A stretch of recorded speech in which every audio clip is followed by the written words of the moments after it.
નમસ્કાર મિત્રો, આજે આપણે દેશી બાજરાનો રોટલો અને રીંગણાનો ઓળો બનાવતા શીખશું. તો આપણે રીંગણાનો ઓળો બનાવવા માટે ટમેટા, મરચા, લીલી ડુંગળી અને 2 રીંગણા લઈ લીધા છે.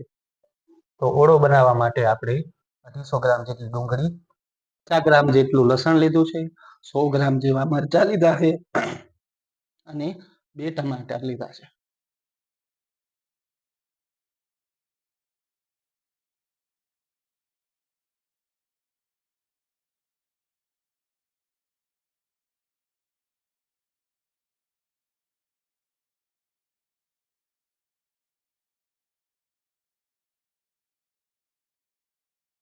આપણે હવે બધી સબ્જી કપાઈ ગઈ છે. હવે આપણે એને તેલમાં ફ્રાય કરી લેશું. હવે આપણે ફ્રાય કરવા માટે 3 મોટી ચમચી જેટલું તેલ લઈ લેશું.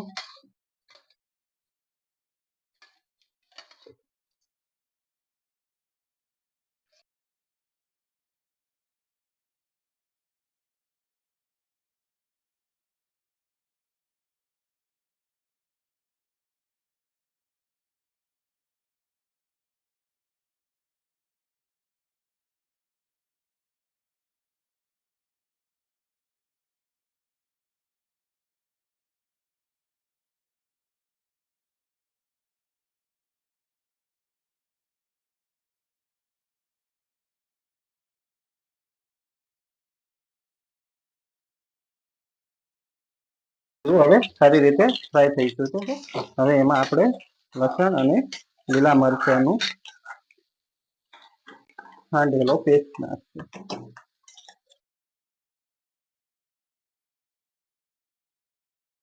ત્યારબાદ હવે આપણે લીલી ડુંગળી નાખશું.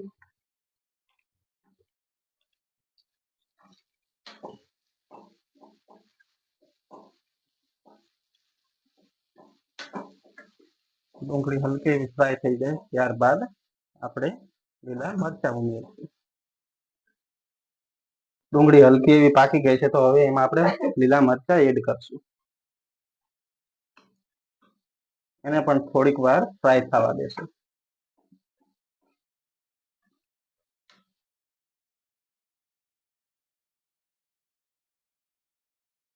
ડુંગળી ને મરચાં સારા એવા પાકી ગયા છે, તો હવે એમાં આપણે ટમેટા એડ કરી દઈશું.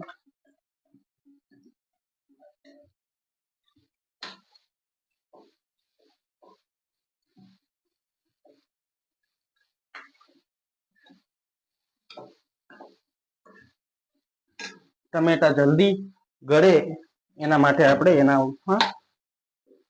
ઉપર નમક નાખી દઈશું. તમે તમારી રીતે નમક નાખી શકો છો.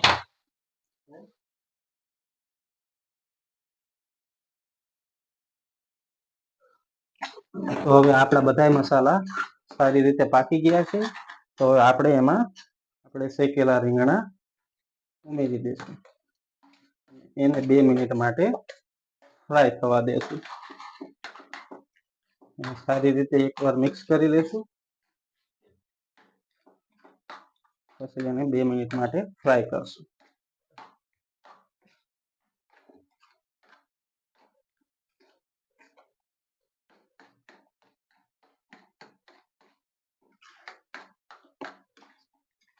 હવે આપણા રીંગણા સારી રીતે પાકી ગયા છે, તો એમાં અડધી ચમચી જેટલી હળદર, 1 ચમચી જેટલું ધાણા જીરું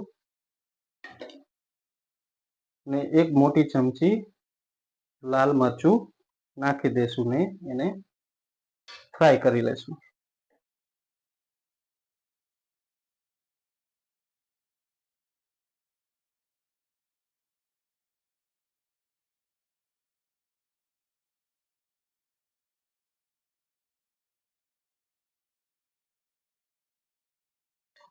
તો હવે આપણો ઓળો બનીને તૈયાર થઈ ગયો છે, તો હવે એના ઉપરથી નાખશું ધાણા ભાજી.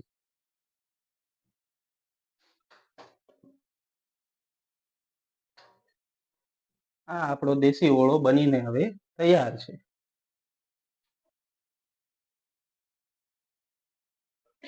મિત્રો, આપણો ઓળો તો બનીને રેડી થઈ ગયો છે. હવે આપણે બાજરાનો લોટ બાંધીને એના રોટલા બનાવી લેશું. પછી ઓળા સાથે સર્વ કરશું. ચાલો મિત્રો, તો આપણો લોટ સરસ રીતે બંધાઈ ગયો છે. તો હવે એને આપણે ટીપી લઈએ.